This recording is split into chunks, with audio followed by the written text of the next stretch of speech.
Hi, this is Linda Watson with cookforgood.com, where you can learn to save money, eat well, and make a difference to yourself, your family, your community, and the whole planet.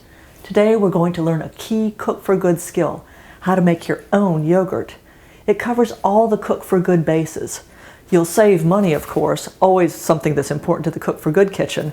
And just by doing that, you wind up doing a number of other good things. You'll be using pure ingredients. No guar gum or artificial flavors or colorings or gelatin that you get in some of the other yogurts. In fact, gelatin is made out of animal skins and bones. We are not going to put that in our yogurt today. You also have a lower environmental impact. You won't have this mountain of plastic that you can get if you go out and buy individual cups of yogurt every day. So let's see what's involved. First, we're going to take 4 cups of milk and we're going to pour it into a nice big pot. I'm putting it on medium-high, and I'm going to leave the lid on, but I'll stir it every few minutes. When it comes to a boil, I'll take it off and let it cool down. So here I am, stirring the yogurt. You can see it's getting quite foamy. It's really near boiling. The steam is coming up. I'm pulling back the foam a little bit to see if I see the bubbles coming up, because what I want is for it to just reach a boil. But you have to keep stirring it. Just right here at the very end. You can, of course, in the early stages, go off and sort some beans or whatnot, because that's part of getting a lot done in the kitchen. But this transformation is marvelous. What happens is it reaches a boil, and then as it cools down, it's between 86 and 115 degrees for a certain period of time. Just the amount of time it takes for it to cool down naturally. And that lets the milk structure, the protein structure in the milk, change, which helps make a nice thick yogurt.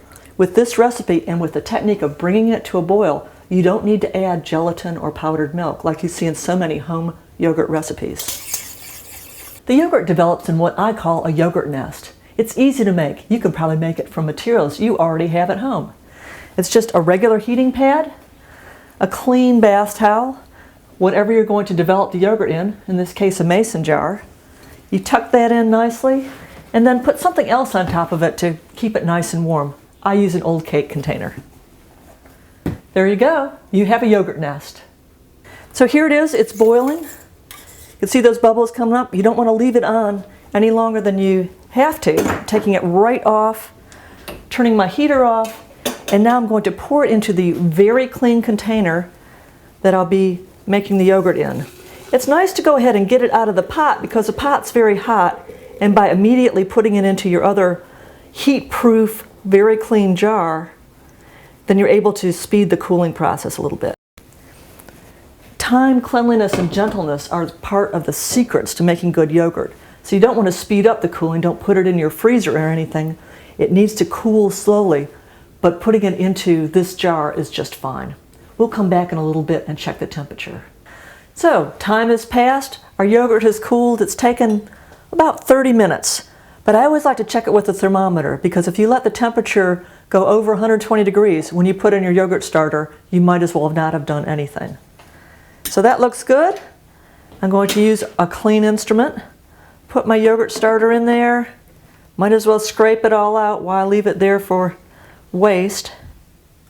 So there's my yogurt starter.